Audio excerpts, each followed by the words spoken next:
Okay, अस्सलाम वालेकुम। आज मैंने प्लान ये किया है कि first we are going to talk about the quiz. ठीक है, क्विज के जो भी सवाल थे, let's quickly just look at them. I have a few common problems जो कि सवालों में नजर आ रही थी। I am going to talk about them and then we are going to continue with the normal chapter that we have. सही? तो how many people do we have 11 students. Okay. So we can start and people can join us when they take it. So देखें, there are a few things which I noticed. सबसे पहली चीज तो ये कि free body diagram बनाने का जो है वो स्टेप है that is missing for almost all students. बहुत कम लोगों ने एक्चुअली कोशिश की है फ्री बॉडी डायग्राम बनाने की। Free body diagram is an important step. It helps you actually to solve the problem. और दूसरी चीज ये कि उसके नंबर भी होते हैं हमेशा। तो नंबर तो चले अपनी जगह पे, but free body diagram is a very important step. If you don't draw the free body diagram, आपके चांसेस ऑफ एरर्स बहुत ज्यादा बढ़ जाते हैं। तो आपने फ्री बॉडी डायग्राम तो बनानी है हर सवाल में। स्टैटिक्स के अंदर you have to draw the free body diagram first. उसके नंबर भी होते हैं अपनी जगह पे। ठीक है, फ्री बॉडी डायग्राम बनाना आपने छोड़ना नहीं है, आपने फ्री बॉडी डायग्राम जरूर बनानी है। उसके बाद एक काम ये जरूरी होता है कि you whenever you are submitting a lot of students, they don't write their ID numbers and their names on their PDF files.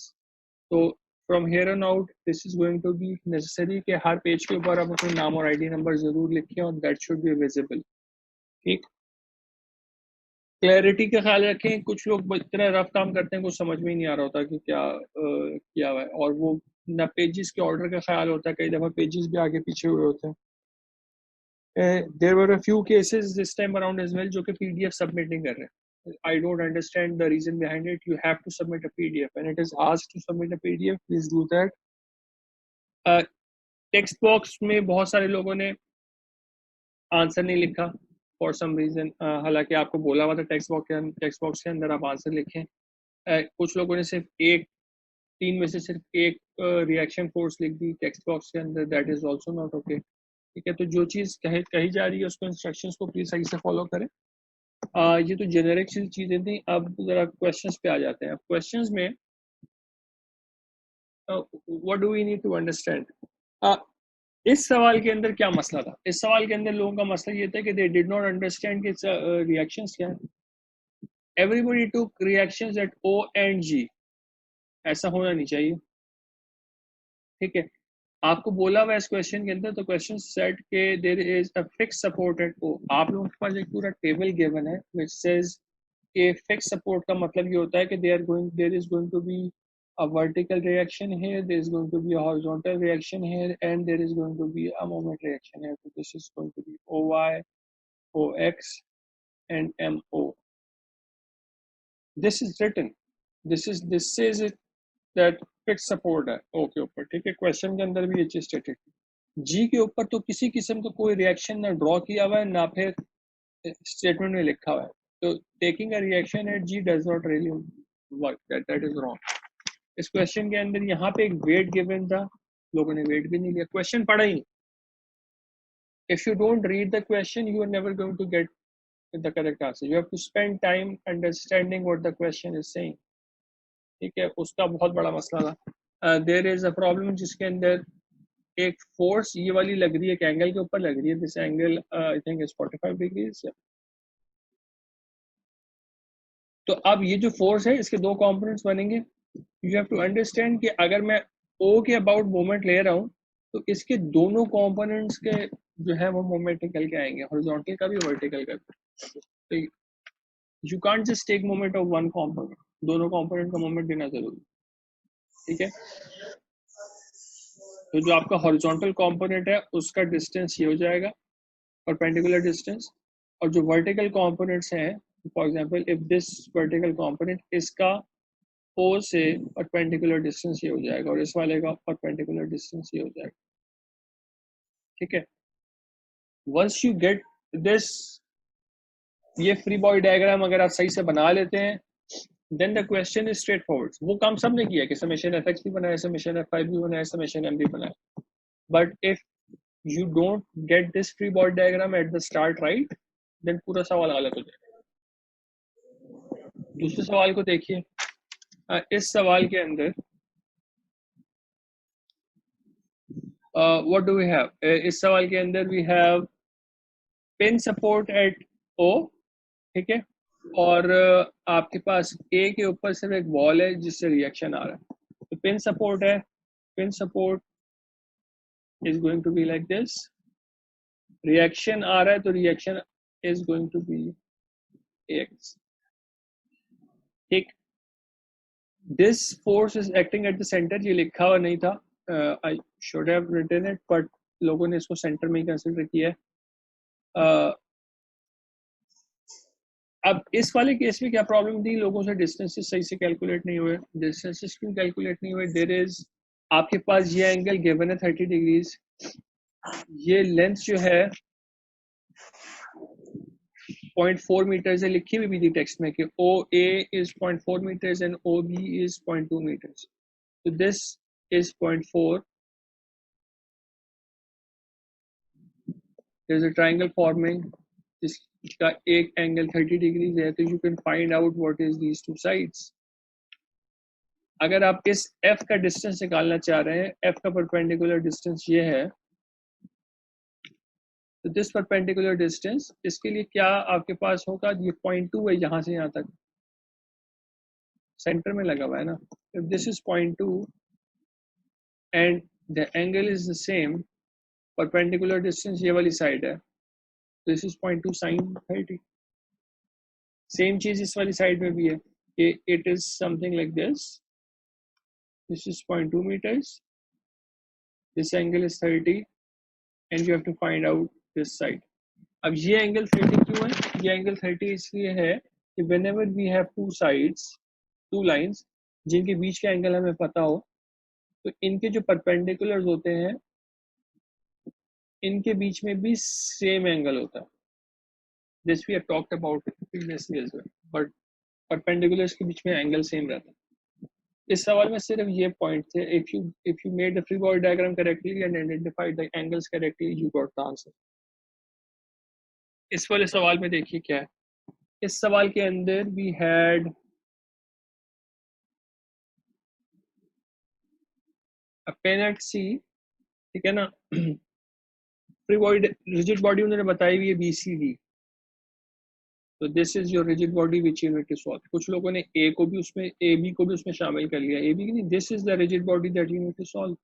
इसको सॉल्व कीजिए.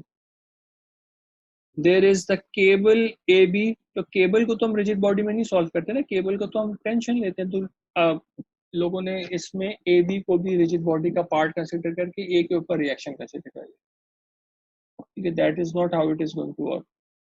This is the tension, T A B कह लें या टी कह लें, doesn't really matter.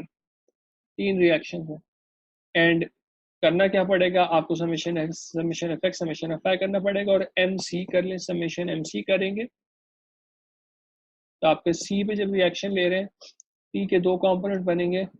एक component C के through pass हो रहा है, एक कंपोनेंट का मोमेंट आएगा सिर्फ. तो जो हॉरिजॉन्टल कंपोनेंट है टी का, उसका मोमेंट आएगा. वर्टिकल कंपोनेंट टी वाई का कोई मोमेंट नहीं आएगा because that is passing through C. तो टी एक्स का मोमेंट लेंगे, एफ 2 जगह अप्लाई हो रहा है, इनके मोमेंट्स लेंगे एंड दैट्स इट. मोमेंट की इक्वेशन से टी निकल आएगा और फिर आप समेशन एफ एक्स और समेशन एफ आई से सी एक्स और सी वाई निकालते हैं. राइट. इस तरह के हमारे पास दो, एक सवाल ये वाला था और एक सवाल ये वाला था. इसमें there is something which we need to understand.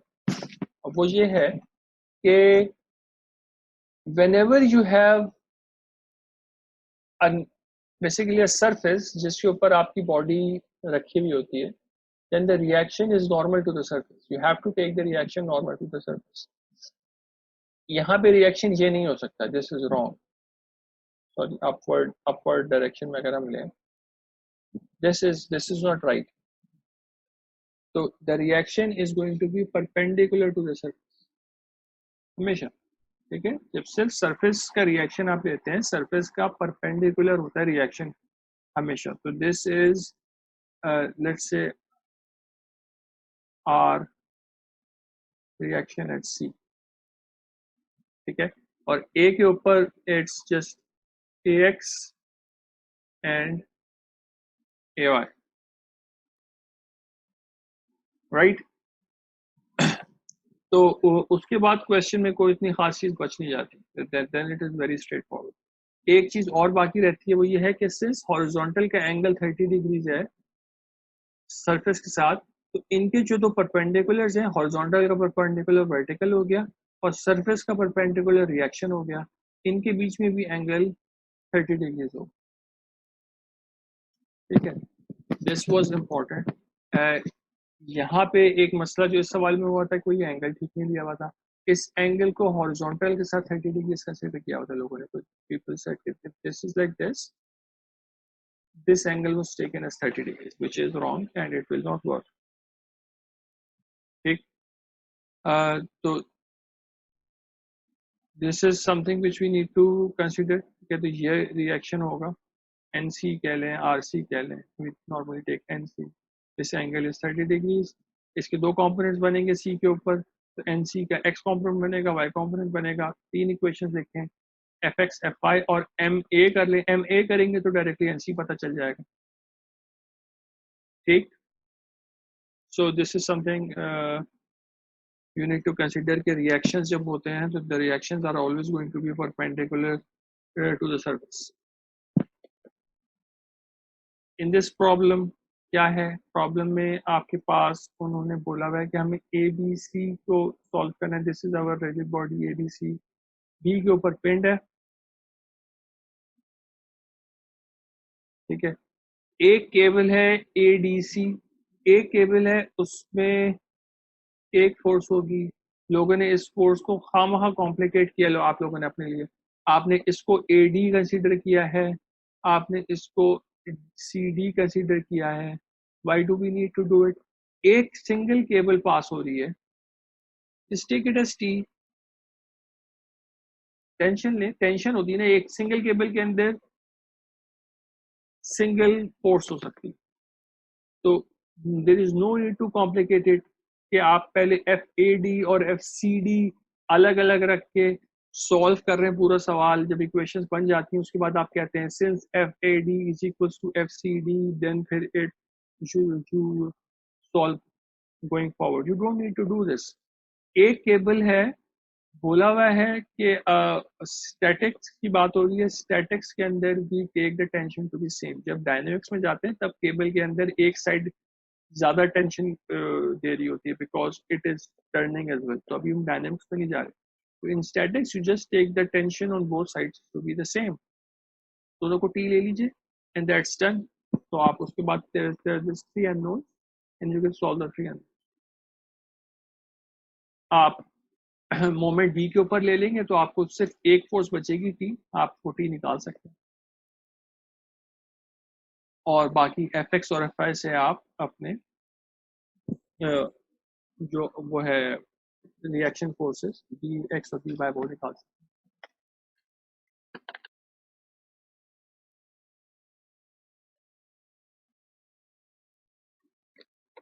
इस सवाल में एग्जैक्टली सेम काम हो रहा है जो हमने एक पीछे सवाल देखा था। There is a force F, force F is at an angle to the horizontal and since this is 25 degrees और ये वाली साइड 45 degrees है, तो F is at an angle to ABC as well। तो किसी एक ने इस सवाल के अंदर ये भी किया है कि x एक्सिस अपना ऐसे ज्यूम किया, xy axis, that works as long as बाकी सारे एंगल्स आप ठीक कंसीडर कर लेते हैं, तो this taking this is correct. इसका हमें फायदा हो सकता है, ठीक है। उसका फायदा में ये होगा कि अगर हम इस पॉइंट बी के ऊपर अपने रिएक्शंस कंसीडर करेंगे, पॉइंट बी के ऊपर भी जो रिएक्शन बनेंगे वो नॉर्मल टू द सरफेस होंगे। तो अगर आपके पास एक सर्कल हो, किसी भी पॉइंट पे जो सर्कल है उसका नॉर्मल क्या होता है, उसके टेंजेंट के परपेंडिकुलर होता है, ठीक है ना। तो बी के ऊपर जो रिएक्शन प्रोड्यूस हो रहा होगा it is going to be normal like this, ठीक है। तो this is N B. A पे आप जो है वो रिएक्शंस कंसीडर करें ए एक्स और A Y, and that's it. Basically यही काम करना है हमने, और कुछ नहीं करना। अब अगर आप अपना एक्स वाई एक्सिस सिस्टम इस तरीके से कंसीडर करेंगे, then your A X and your A Y will look like this. N का एंगल आपको निकालना पड़ेगा, एंड एन के लिए हमें सेम काम करना है। हॉरिजॉन्टल से एक लाइन का एंगल हमें पता है, तो इन दोनों लाइनों के जो परपेंडिकुलर्स होंगे उनके बीच में भी सेम एंगल होगा, ठीक। तो इस केस में भी यही मसला था कि ये एंगल 30 डिग्रीज अजूम किया हुआ, तो लोगों ने विच इज नॉट करेक्ट, तो नॉट 30 डिग्रीज 25 डिग्रीज। हॉरिजॉन्टल से बार का एंगल 25 डिग्री, ठीक है। तो बार के नॉर्मल का रिएक्शन वर्टिकल से 25 डिग्री होगा, तो not this angle, this angle is 25 degree. इसका ख्याल रखिए प्लीज। इसीलिए फ्री बॉडी डायग्राम में टाइम लगाना बहुत जरूरी है। You have to commit yourself to making the free body diagram properly. Time लगाएं, फ्री बॉडी डायग्राम अगर गलत हो गई पूरा सवाल गलत हो गया। You have to make sure कि आप फ्री बॉडी डायग्राम को सही से बनाएं। मेक श्योर करें कि ये कॉमन मिस्टेक्स आइंदा रिपीट नहीं हो, ठीक है। And that's basically it. इतना मुश्किल काम नहीं है। बाकी जो इक्वेशंस 2D में स्पेशली अप्लाई करना है इज़ वेरी स्ट्रेट फॉरवर्ड, बहुत डायरेक्टली अप्लाई हो जाती हैं। मेन काम ये है कि आप फोर्सेस को और उनकी डायरेक्शंस को सही से आइडेंटिफाई कर रहे हैं कि नहीं कर रहे, ठीक। फाइनली हमारा जो एक सवाल था वो ये वाला सवाल था। अब इस सवाल में क्या हो रहा है, इस सवाल में हमारे पास यहाँ पे रिएक्शन है एन बी, यहाँ पे हमारे पास रिएक्शन है C X C Y, and force F apply हो रही है। ए सी हमें पता है पूरा complete length is 120 mm, A B this vertical height is 50 mm, और बी डी जो है मेरे पास दैट इज 100 mm। इस सवाल में कॉमन मिस्टेक जो थी वो ये थी कि जो आपने डिस्टेंसेस कैलकुलेट किए मोमेंट्स के लिए उसमें गड़बड़ कर कुछ लोगों ने क्योंकि एन बी जो होगा आपके पास, एन बी के दो कंपोनेंट्स बनेंगे, एन बी का हॉरिजॉन्टल कंपोनेंट भी बनेगा और एन बी का वर्टिकल कंपोनेंट भी बनेगा। हॉरिजॉन्टल कंपोनेंट का डिस्टेंस क्या होगा, हॉरिजॉन्टल कंपोनेंट का डिस्टेंस वर्टिकल होगा, तो वर्टिकल डिस्टेंस इज दिस, तो this is fine. N B का जो एक्स कंपोनेंट बन रहा है उसको तो एंगल 50 ले लिया, सॉरी दिस परपेंडिकुलर डिस्टेंस 50 ले लिया, लेकिन जिसको वर्टिकल कंपोनेंट बन रहा है, तो vertical component distance is this entire thing here, तो this is this distance plus this distance, ठीक है। तो टोटल डिस्टेंस हमारे पास क्या है, टोटल डिस्टेंस हमारे पास है 120 mm, सही है। तो ये दोनों डिस्टेंसेस आपको पहले से पता थे, तो you were able to you can actually find it out.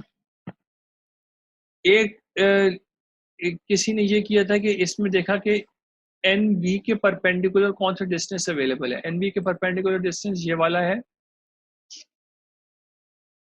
Not our perpendicular distance, just one perpendicular distance। NB के perpendicular क्योंकि BD है, तो NB का moment will be NB multiplied by BD। That does not work because आपको distance measure करना होता है अपने center of rotation से। तो जब आप C से C के about मोमेंट ले रहे हैं, तो आप BD डिस्टेंस नहीं यूज कर सकते, बिकॉज BD डिस्टेंस जो है वो पॉइंट B का C से नहीं है। आपको डिस्टेंस चाहिए B C के बीच में परपेंडिकुलर, जिसने ये डिस्टेंस मेजर किया था दैट बिकेम रॉन्ग बेसिक, ठीक है। तो वो चीज गलत हो गई, सही है। तो दिस इज इट। अगर इसमें कोई सवाल है तो पूछ लीजिए, अगर कोई बहुत स्पेसिफिक क्वेरी आपके क्विज से रिलेटेड वो हम अलग से डिस्कस करेंगे। अभी जो मैंने डिस्कस किया उसमें कोई चीज़ है वो पूछ लें, वरना आई कैन मूव ऑन।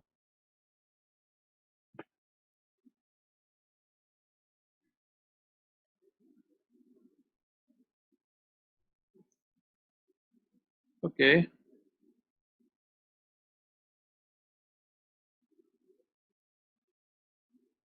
ठीक है। तो let us stop here. Quiz को चूंकि हम लोगों ने ये पूरी डिस्कशन लाइव लेक्चर में कर ली है तो उसकी वीडियो आपके पास अवेलेबल भी हो जाएगी. You can revisit it and check your mistakes as well. ठीक है, आप अपनी मिस्टेक्स चेक कीजिए प्लीज. और this 2D part of chapter 5 is something where you can actually score points. इसको प्लीज सही से तैयार करें. 3D में आके ठीक है थोड़ी सी प्रॉब्लम बड़ी हो जाती है, चांसेस ऑफ एरर बढ़ जाते हैं, बट 2D के अंदर ये जो फंडामेंटल मिस्टेक्स है कि एंगल ठीक नहीं लिया हुआ, फ्री बॉडी डायग्राम के अंदर फोर्सेस को सही से ड्रॉ नहीं किया हुआ, that should be avoided because 2D is the easier of the two. आप 2D में अगर मिस्टेक्स करनी शुरू कर देंगे तो 3D वाले क्वेश्चंस के अंदर तो और ज़्यादा मसले होंगे. तो अपने जो स्टेप्स हैं उनको सही से फॉलो करें always. First, draw the free body diagram for any problem. 2D आ रही है, 3D आ रही है, whatever you get, draw the free body diagram. ठीक. As once you get the free body diagram, उसके बाद फिर आप बाकी काम को करें. पहले थोड़ा सा सोच लें कि सीक्वेंस में करेंगे क्या करेंगे. जल्दी जल्दी शुरू नहीं जाते, थोड़ा सा क्वेश्चन को प्लान किया कीजिए कि पहले मैं ये इक्वेशन सॉल्व करूंगा, फिर ये इक्वेशन सॉल्व करूंगा, फिर ये इक्वेशन सॉल्व करूंगा. एक तरीके से करें. ठीक है. And let's stop here and just quickly move on to our topic. अब टॉपिक हमारा ये है कि we need to talk about what we call space stresses. ठीक है. This is essentially the same thing which we have done before, जो कि हम अभी बात करते हुए आ रहे हैं. 2D के अंदर जो हम ट्रेसेस की बात कर रहे हैं, मेथड ऑफ जॉइंट्स हमने पढ़ा, मेथड ऑफ सेक्शंस हमने पढ़ा. Both the things are also applicable in 3 dimensions. तो मेथड ऑफ जॉइंट्स भी लग सकता है जिसमें आप सारे मेंबर्स निकालना चाह रहे हैं. अगर जो हमें पता है पॉइंट मेथड ऑफ जॉइंट्स हम तब लगाते हैं जब सारे मेंबर्स की फोर्सेस निकालना चाह रहे हैं. तो आप हर जॉइंट के ऊपर summation F X, summation F Y, summation F Z लगा देंगे. अब इस केस में because this is 3 dimension, 2D में हम एक्स और वाई की इक्वेशन लिखते थे, 3D में हम 3 इक्वेशन लिखेंगे. और मेथड ऑफ सेक्शंस तब अप्लाई होता है when we only want some member forces, सारी मेंबर फोर्सेस नहीं चाहिए. तो हम सेक्शन किसी भी जगह से अपने पूरे स्ट्रक्चर को 2 डिफरेंट पार्ट्स में डिवाइड कर देते हैं. दोनों parts as a rigid body behave करेंगे. सिंस पूरा स्ट्रक्चर इक्विलिब्रियम में है, दोनों पार्ट भी इक्विलिब्रियम में होंगे.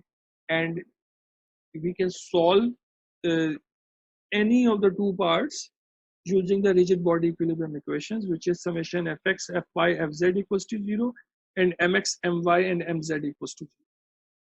इस पर्टिकुलर केस में 3D के अंदर जस्ट लाइक चैप्टर 5 अभी आपने क्विज के लिए तैयार किया होगा, तो यू मस्ट रिमेंबर कि जब हम 3D के अंदर काम करते थे तो what we used to do, हम लोग सबसे पहला काम ये करते थे कि हम जितनी फोर्सेस होती थी, चाहे वो नोन हो चाहे अननोन हो, उनको हम एज वेक्टर्स लिखते थे. तो जो अननोन फोर्स है उनका हम यूनिट वेक्टर निकाल के उनके अननोन मैग्नीट्यूड को यूनिट वेक्टर से मल्टीप्लाई करके अपने पास लिख लेते थे. सारी जितनी भी फोर्सेस हैं उनके वेक्टर्स आपको पता होने चाहिए. And then you can write your equation. ठीक. And the same thing is going to be true here as well. You can not directly write the components in 3 dimensions. इस 3D के अंदर what you need to do is you need to first write the equations. चाहे known forces हैं चाहे unknown forces हैं, उनके vectors लिखने की जरूरत है. Once you write the vectors, then आपके आगे के steps आसान हो जाते हैं, because आपको just अगर आप x की equation लिख रहे हैं तो आप सब forces के x components pick कर लेते हैं, y के लिए आप सब forces के y components pick कर लेते हैं.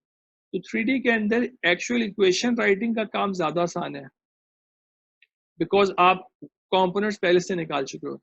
2D के अंदर आप जब fx लिख रहे हैं तब मैं उसी टाइम पे कंपोनेंट्स निकाल रहा होता हूँ, तो दैट टेक्स समटाइम्स लॉन्गर. ठीक. 3D के अंदर इक्वेशंस लिखना ज्यादा इजी है कंपेयर टू 2D बिकॉज आप वेक्टर्स पे पहले मेहनत कर चुके हो. सही है. तो what I want to do right now is I want to solve a very very basic problem. ये बिल्कुल सबसे फंडामेंटल प्रॉब्लम जो एक 3D ट्रस का हो सकता है वो प्रॉब्लम है.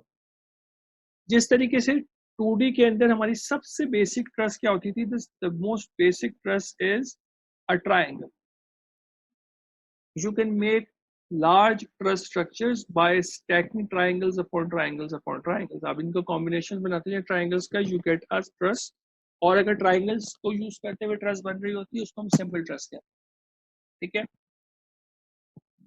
ट्राइंगल का जो इक्विवेलेंट 3D के अंदर है that's a tetrahedron. Tetrahedron is basically 4 sides तो एक साइड ये वाली है, एक साइड नीचे वाली है, ठीक है, एक साइड ये राइट साइड पे है और एक साइड पीछे वाली है, ठीक है। तो देयर आर 4 साइड्स, एक ये साइड है, एक पीछे वाली साइड है, एक ये वाली साइड है और एक ये वाली साइड है, जो नीचे वाली, सॉरी नीचे वाली साइड, ये वाली, ठीक है। तो 4 साइड्स हैं। This is the equivalent of triangle in 3D। तो दिस इज, अगर आपका एक ये टेट्राहेड्रॉन है, ये स्टैक अप हो रहा है in order to make a large 3 dimension space truss, so that is known as a simple space truss। अच्छा, अब हमने 2D के अंदर भी ये जो ट्राइंगल की स्टैकिंग को कोई खुद से स्टडी नहीं किया था। We did not actually focus on के कितने ट्राइंगल स्टैक हो रहे हैं, क्या हो रहा है। This just a piece of knowledge which you have. बाकी जो सवाल आपको आता है उसके ज्योमेट्री को हम इंडिविजुअली स्टडी कर रहे होते हैं। Same thing will happen here, although this is the basic structure, you don't need to find it in every question. आपको हर क्वेश्चन के अंदर टेट्राहेड्रॉन नहीं ढूंढना पड़ेगा। तो जब जो भी ज्योमेट्री आएगी उस ज्योमेट्री को सॉल्व कर देंगे, हमें उसमें से टेट्राहेड्रॉन ढूंढ के नहीं निकालने पड़े। तो बट जो पॉइंट इस केस में सबसे इंपॉर्टेंट है वो ये है कि this is the most basic 3D trust you can have. इससे सिंपल 3D ट्रस्ट नहीं हो सकता, ठीक है। एक चीज हमें पता होनी चाहिए कि सिंस दिस इज 3 डायमेंशंस और ये स्टैटिक इक्विलिब्रियम में है, 3D के अंदर आपको 6 डिफरेंट रिएक्शंस रिक्वायर्ड होते हैं in order to stop a body. And this again, अगर आपने चैप्टर 5 की प्रैक्टिस की है तो यू मस्ट रिमेंबर दिस, कि you are going to have 6 reactions. अब इस चैप्टर के अंदर रिएक्शंस जो है वो 3D ट्रस स्ट्रक्चर्स के एक स्पेसिफिक तरीके से वो शो कर, वो ये है कि अगर तो किसी पॉइंट के ऊपर तीनों रिएक्शंस होंगे तो वो उधर ये ball and socket joint draw करते हैं। तो दिस बेसिकली मींस कि आपके पास इस केस में तीनों रिएक्शन, तो you have B, X, Z and Y है, ठीक है। अगर आपके पास किसी जगह पे सिर्फ एक रिएक्शन है तो वो इस तरह का सेगमेंट जरूर ड्रॉ करके बताएंगे आपको, ठीक है। They are going to tell you कि there is only Z reaction at it. Similarly D के ऊपर देखिए उन्होंने क्या किया, डी के ऊपर उन्होंने एक्स में भी एक छोटा सा मेंबर बनाया और जेड में भी मेंबर बनाया। दिस शोज कि डी के ऊपर जो रिएक्शंस हैं, those reactions are in X and Z, सही है। इस चीज, this is a convention that they follow. You don't need to consider these small segments as separate trust members। इनको आपने separate trust members consider नहीं करना, सही।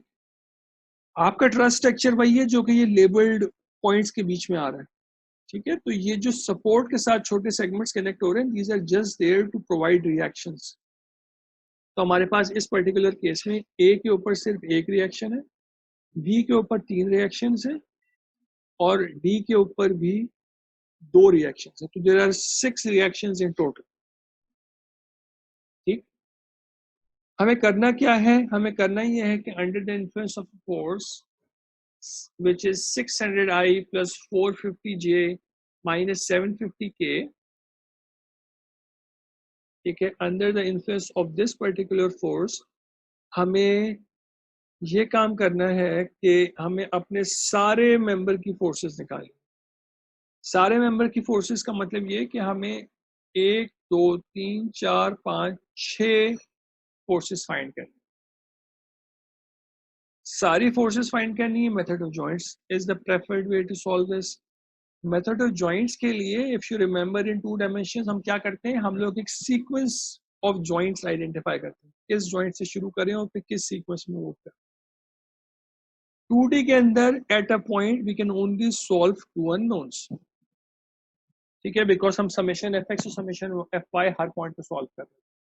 3D के अंदर we are solving F X, F Y and F Z at every point, ठीक। तो हम 3 अननोन्स हर पॉइंट के ऊपर फाइंड कर सकते हैं। तो हमें सीक्वेंस क्या बनानी है, ऐसा पॉइंट ढूंढे जिसमें सिर्फ 3 अननोन हो। ए के ऊपर कितने अननोन है, we have 3 members and we have 1 reaction, तो 4 अननोन। डी के ऊपर we have 3 members and 2 reaction. C, B के ऊपर you have 3 members and 3 reactions. C के ऊपर you just have 3 members. The first point you need to solve is C because C के ऊपर 3 आपके पास सिर्फ unknowns हैं, CD, AC and BC. Point C is going to provide these three forces to me. सही है. जब मैं C solve कर लूंगा उसके बाद मुझे एक ऐसा पॉइंट ढूंढना है जिसपे अब सिर्फ 3 अननोन रह जाए. That point becomes A. This is known, तो this and this, there are 3 unknowns now at A. तो C के बाद हम A सॉल्व कर सकते हैं. जब हम A सॉल्व कर लेंगे तो हमें ये भी पता चल जाएगा, रिएक्शन भी पता चल जाएगा, ये भी पता चल जाएगा. Then where do we go? हमें अब 3 अननोन चाहिए. तो अगर हम पॉइंट D को देखें तो हमें this is not known, this side is known, 2 reactions और एक साइड अननोन. तो if we solve D we basically solve everything. तो हमें ये भी पता चल गया, तो हमें सारे मेंबर की फोर्सेस पता चल गई. अगर मुझे रिएक्शंस भी चाहिए हो तो मैं B भी सॉल्व कर सकता हूँ. जस्ट लाइक 2D के केस में भी हम लोग सारे जॉइंट्स को सॉल्व नहीं करना पड़ता था. हमें सिर्फ उतने जॉइंट सॉल्व करने पड़ते थे जितने में रिक्वायर्ड है in order to find all the forces, member forces. ठीक. तो सेम काम यहाँ पे भी वैलिड है. तो if we look at this, एक तो काम ये करेंगे सब. so let's just first of all consider कि आपके पास जो मेंबर्स हैं, मेंबर्स इस पर्टिकुलर केस में किन किन 3D में किस तरीके से ओरिएंटेड है. ठीक है. सबसे पहला काम ये, this is an easy problem. इसको मैंने चूज इसलिए किया बिकॉज इसमें बहुत ज्यादा फोकस 3D कंपोनेंट्स बनाने में नहीं करना पड़ेगा. और बिकॉज आप अगर अपने सारे मेंबर्स को देखें तो let me even remove this thing. अगर आप अपने सारे मेंबर्स को देखें what you are going to find out is कि ये सारे मेंबर्स जो हैं वो किसी न किसी 2D प्लेन के अंदर. तो जो ये नीचे वाला ट्रायंगल है आपका, दिस ट्रायंगल है, this triangle is in XY plane. तो अगर ये ट्रायंगल XY प्लेन में है तो ये तीनों मेंबर्स AB, BD और AD, ये तीनों मेंबर्स भी XY प्लेन के अंदर. XY प्लेन में होने का मतलब ये है कि इनके सिर्फ 2 कंपोनेंट्स बनेंगे. तो the vectors themselves are not 3 dimension, वो किसी न किसी 2D प्लेन के अंदर हो. जो आपका ये वाला ट्रायंगल है,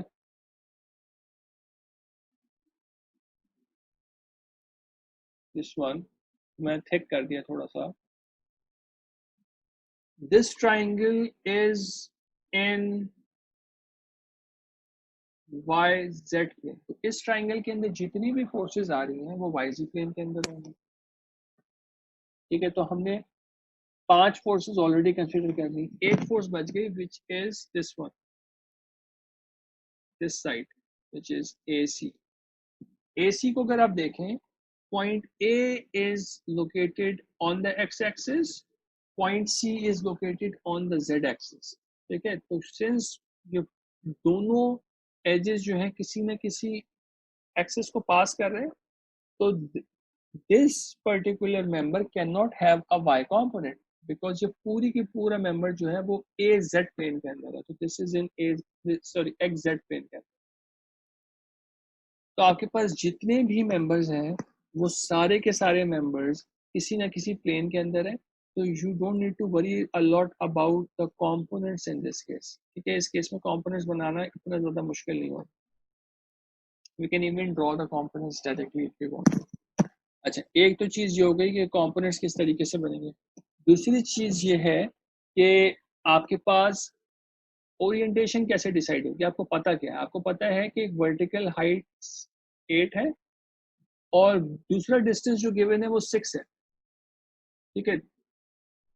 तो आपके पास हर फोर्स के लिए, सारी फोर्सेस के लिए जो ये वर्टिकल वाली फोर्सेस हैं, दीज 3 फोर्सेस, इन तीनों फोर्सेस के लिए आपके पास जो ट्रायंगल फॉर्म हो रहा है दैट ट्रायंगल है इज 8 6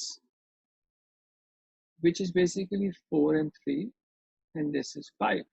तो 8 6 के साथ भी you can directly just put a 10 here. So 8 6 10 is just like 4 3 and 5. ठीक है. तो आप इसको 8 6 10 लिख लीजिए या 4 3 5 लिख लीजिए, एक ही बात. ठीक है. तो एक तो आपके जो तीनों वर्टिकल साइड्स हैं, बिकॉज तीनों की तीनों साइड्स जो हैं ये सिर्फ किसी प्लेन के अंदर है, तो आपको उसको ट्राइंगल में ही आपको ट्राइंगल बनाना पड़ेगा तीनों के केस में। तो इन तीनों के केस में you will need a triangle है, और इस ट्राइंगल से आप तीनों साइड्स को फाइंड आउट कर सकते हैं। तो इफ वी सी, तो हमारे पास किसी भी एक दो फोर्सेस को देख लेते हैं कैसे करेंगे। तो हमारे पास, बल्कि एक काम करें, तो लेट्स रीजॉइन, बिकॉज 1 मिनट बाकी रह गया, हमें बीच में बात कट करनी पड़ेगी। तो before we start making components, let's join back and from there we can start solving the next.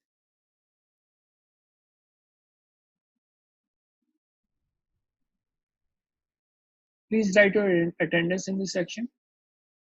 इस वाले सेशन के अंदर आप अपनी अटेंडेंस लिख दीजिए, ताकि हम इसी सेशन से सबके अटेंडेंस को पिक कर लें। राइट, तो 3D के अंदर जो पहला काम हमें करना होता है, that is to always write our components. जो वेक्टर्स है ना, जो हमारी जितनी भी फोर्स आ रही है, वो सारे सब वेक्टर्स हमें लिखने हैं। तो हमारे पास कौन कौन सी बेसिकली फोर्सेज जो हमें राइट करनी पड़ेगी, हमें हमारे पास क्या क्या ट्रस मेंबर्स हैं। हमारे पास A B, B C, C D, A D, B D और ए सी, ये 6 ट्रस्ट मेंबर्स। ठीक है, ये सारे ट्रस्ट मेंबर्स जो हैं किसी न किसी प्लेन के अंदर एग्जिस्ट कर। तो हमने जो 3 ट्रस्ट मेंबर्स अभी यहाँ पे आइडेंटिफाई किए थे, जिनमें जेड भी आ रहा है, ठीक है, वो मेंबर्स जो या एक्स जेड प्लेन में हैं या फिर वाई जेड प्लेन में हैं, वो 3 मेंबर्स कौन से हैं? C D, this one, B C and A C.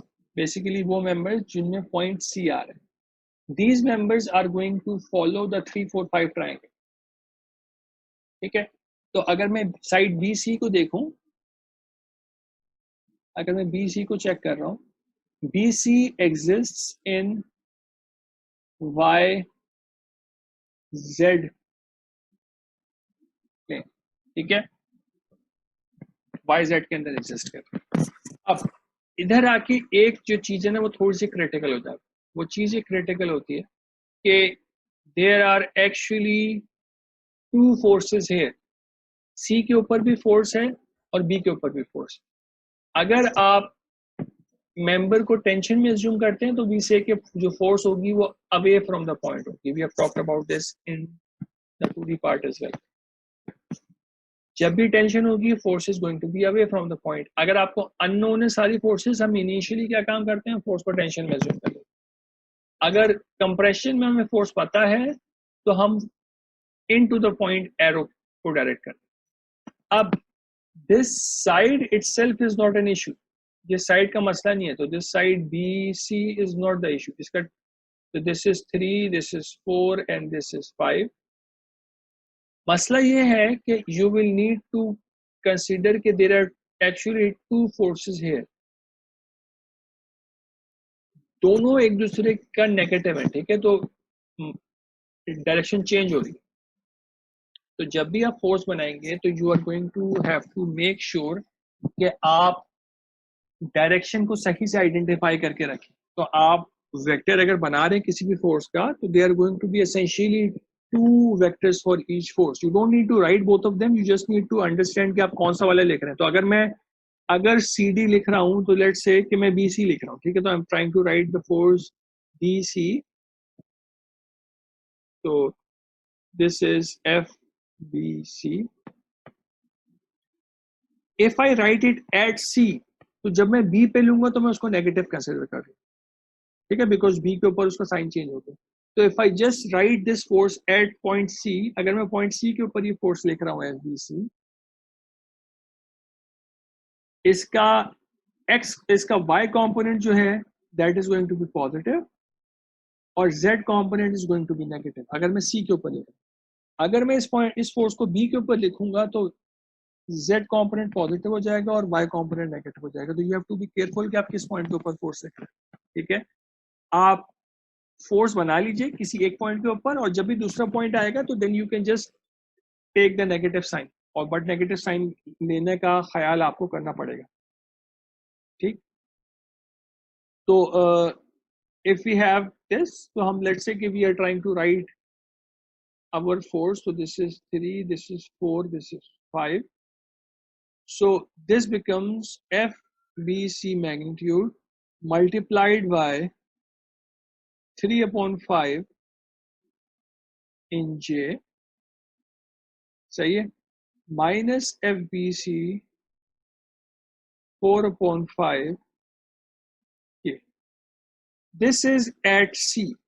At B, FBC is going to be what?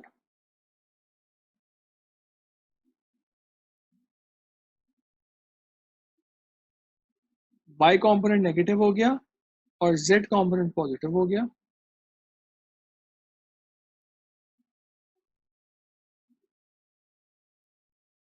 आपको दोनों लिखने की जरूरत नहीं है, आप एक लिख लीजिए, बस मेंशन कर दीजिए किस पॉइंट पे आप लिख रहे हैं, ताकि जब आप दूसरे पॉइंट के ऊपर फोर्स लिख रहे हो उस पॉइंट के ऊपर आपको पता हो. वैसे भी एक और चीज का भी हमें ख्याल रखना है कि पॉइंट बी को तो हम सॉल्व ही नहीं करते, we don't necessarily need the force at, हमें मेनली फोर्सेस चाहिए अपने पॉइंट्स के ऊपर. तो हमें फोर्सेस पता होनी चाहिए सी के ऊपर किस तरीके से एक्ट करेंगे. तो हमारी सीक्वेंस ऑफ ऑपरेशन ये है कि हम पहले सी सॉल्व करेंगे, फिर ए सॉल्व करेंगे, फिर डी सॉल्व करेंगे. सही है, तो बी सी हमें सिर्फ सी के ऊपर चाहिए, we don't need at at B, because B point को हमें सॉल्व ही नहीं करना. जब हम सी डी को देखेंगे तो सी डी भी हमारे पास दोनों जगह पे होगी. C D is going to exist at C and it is going to exist at D, और डी और सी हमें दोनों पे चाहिए. सही है, you don't need to write it at both points. आप एक पे लिख दीजिए, दूसरा वाला इसका नेगेटिव बन जाएगा. तो you don't need to write this, आप सिर्फ सी के ऊपर लिख लें और दूसरा वाला आप माइनस साइन लगा के निकाल सकते हैं. तो सी डी जो है आपके पास, सी डी इज ऑल्सो, अगर मैं देखूं तो ये y है, ये z है. C D is also in Y Z plane, ठीक है, वाई जेड प्लेन में ही है. आपका पॉइंट सी है, आपका पॉइंट बी है. टेंशन में अगर आप फोर्सेस ले रहे हैं तो the forces are going to act like this. Similar triangle आपका ये वाला फॉर्म हो रहा है. अगर मैं सी पे लिख रहा हूं तो y भी नेगेटिव है और z भी नेगेटिव है. तो my F C D is minus F C D का magnitude 3/5 j minus F C D का मैग्नीट्यूड 4/5 k. और डी के ऊपर ये दोनों पॉजिटिव हो जाएंगे एज कैन बी शोन है. ठीक है, जो इसमें यहाँ पे शो हो रहा है पॉइंट डी के ऊपर एफ बी डी के अंदर, वो ये कि डी का वाई कॉम्पोनेंट भी पॉजिटिव है और जेड कॉम्पोनेंट. ये काम हमने करना है सारी फोर्सेस के. अभी तो काम आसान था, ठीक है, because we just had two components, में ट्राइंगल से कर लिया. अगर ऐसा नहीं होगा तो आपको अपनी जो चैप्टर 2 की टेक्निक्स है सारी, वो याद होनी चाहिए कैसे करते हैं. तो आपको याद होना चाहिए कि हम 2 एंगल मेथड्स कैसे अप्लाई करते हैं, 3 एंगल मेथड कैसे अप्लाई करते हैं. सही, और उनको यूज करते हुए we can then go ahead and find out our force vectors. और उस केस में it would be easier if we just find out one of the two directions, और दूसरी डायरेक्शन सिर्फ सिंपली नेगेटिव हो जाएगी. तो आप सिर्फ एक फोकस कर लें डायरेक्शन के ऊपर, दूसरी डायरेक्शन को हम नेगेटिव करके कंसीडर कर लें. सही है, सी के ऊपर हम अगर तीसरी वाली फोर्स में निकाल लें ताकि हम अपना समेशन एफ एट सी लिख सकें. तो एट सी मेरे पास ए सी क्या आ रहा है, A C exist in the X Z plane. तो आपके पास सी है, आपके पास ए है. फोर्स को मैं टेंशन में कंसीडर कर रहा हूँ. ठीक है, similar triangle is still the same, तो 3 4 5 सेम ट्राइंगल अप्लाई हो रहा है.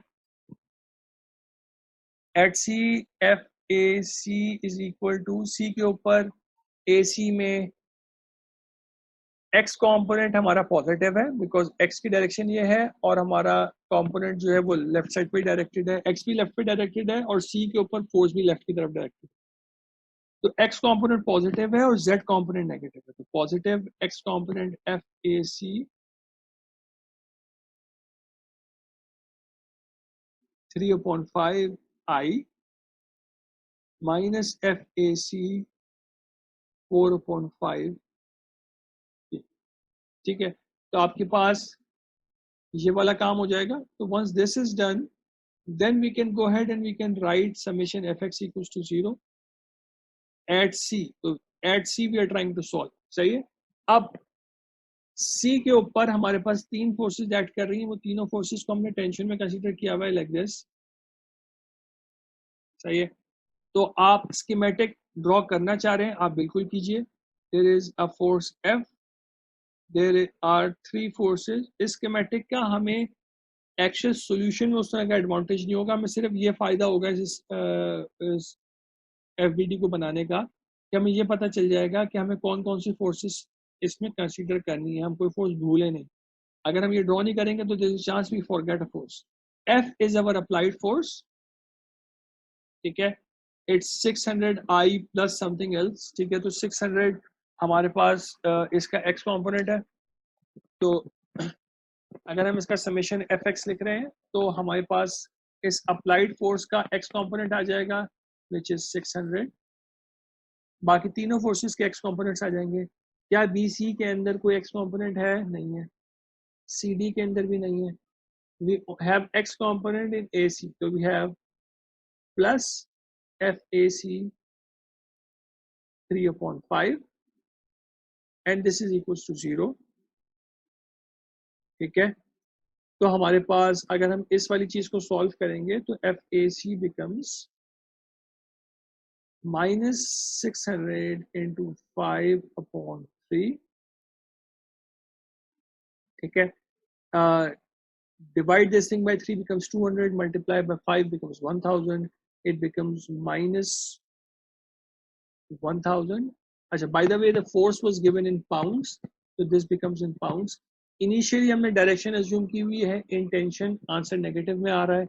This shows that our force is actually in compression. ठीक है, तो let us stop here, हमारा टाइम पूरा हो गया. And in the next class we are going to complete this problem and look at another problem. By the way, this is the last subtopic we have in chapter 6, and after this we are going to end our course. ठीक है, तो उसके बाद although there was supposed to be one more topic on friction there, uh, we are going to not cover that. ठीक है, already the course is pretty big. तो ये this is going to be the last topic that we are going to cover. और इसके बाद फिर हम लोग करेंगे ये कि we are going to revise important topics which you are feeling difficulty in. तो मेरे एंड से वो नहीं आएंगे टॉपिक, आपके एंड से आएंगे. तो हम लेक्चर्स कंटिन्यू करेंगे, जो चीज़ में आपको डिफिकल्टी हो रही उस चीज़ को रिवाइज कर लिया करेंगे. ठीक है, अभी कोई क्वेश्चन है तो पूछ लीजिए, otherwise we can end. Sir course कितना बाकी रह गया? बेटा मैं एग्जैक्टली यही पॉइंट बता रहा हूँ आपको कि this is the final topic. तो ये स्पेस स्ट्रेसेस का टॉपिक है, इसके बाद हम कोर्स अपना फिनिश कर देंगे. ठीक है, ठीक. तो the course is basically done. ये टेक्निक हम कवर करते हैं, इसकी एग्जांपल्स हमने करनी है, वरना नया टॉपिक कोई नहीं है. This is the final topic that we are going to cover. एक चैप्टर है बाकी फ्रिक्शन का, but we are not going to talk about it. तो उसके लिए हमारे पास टाइम ज़्यादा बचा नहीं है, तो we are not going to start it. तो हम लोग यहाँ पे अपने चैप्टर को एंड कर देंगे और यहाँ पे हम अपने कोर्स को भी एंड कर देंगे. तो मैं यही कह रहा था, we are going to finish this thing in a few lectures. उसके बाद हमारे पास, since there are 3 weeks left, so what we are going to do is we are going to spend time revising whatever you have difficulty in. तो आप साथ साथ चीज़ों को रिवाइज कीजिए, जहाँ पे भी मुश्किल हो रही है जिस भी टॉपिक को. तो हम हर लेक्चर के लिए कोई ना कोई टॉपिक चूज कर लेंगे बेस्ड ऑन योर सजेशन, और उसको हम रिवाइज कर लिया करेंगे ताकि आप लोगों की तैयारी भी हो जाए. ठीक है सर सिलेबस पूरा होगा? यस. पॉलिसी जो है वो यही है यूनिवर्सिटी के, the final exam needs to cover the entire syllabus. ठीक, और इनफैक्ट क्वेश्चन पेपर के अंदर की लिमिटेशंस भी होती हैं कि आप क्वेश्चन पेपर में भी आपको कोशिश करनी है कि मैक्सिमम कोर्स कवर करें. तो सिलेबस कंप्लीट है. But if you think about this बेटा, if you think about this in statics specially, you can't skip anything. अगर आपने ये चीज करनी है और आपने चैप्टर 2 तैयार नहीं किया तो आप इस सवाल को सॉल्व ही नहीं कर सकते. ठीक है, सिमिलरली अगर आपको चैप्टर 3 की प्रैक्टिस नहीं है कि summation F X equals to 0, summation F Y equals to 0, summation F Z equals to 0 कैसे लिखते हैं, और किसी सवाल में आपको रिएक्शंस निकालने पड़ जाते हैं और आपने चैप्टर 3 और चैप्टर 5 तैयार नहीं किया तो यू कांट डू इट. सही है. तो स्टैटिक्स के अंदर तो चीजें इतनी ज्यादा डिपेंडेंट है कि देर इज नो चांस कि आप कोई चीज छोड़ सकते, सब चीजें पिछली चीजों के ऊपर बिल्ड कर रही हैं। Chapter 2 was our most fundamental chapter, जिसमें हमने फोर्स वेक्टर सीखना सीखे थे 2D में 3D। उसके बाद हमने बात की इक्विलिब्रियम ऑफ पार्टिकल्स की 2D और 3D के अंदर। फिर हमने बात की मोमेंट्स की। फिर हमने बात की रिजिड बॉडी इक्विलिब्रियम की। तो if we don't consider it we can't actually solve chapter 6। तो हमें वो सारी नॉलेज है तो हम चैप्टर 6 सॉल्व कर रहे हैं। सही है। तो entire course is going to be there, इसीलिए मैं कह रहा हूँ। तो हम लोगों के पास काफी टाइम होगा, तो जैसे जैसे आप लोग हम हमें सजेस्ट करते रहेंगे कौन कौन से टॉपिक्स रिवाइज करने, वो टॉपिक्स हम रिवाइज कर लेंगे ताकि तैयारी हो। सही है। और कोई चीज?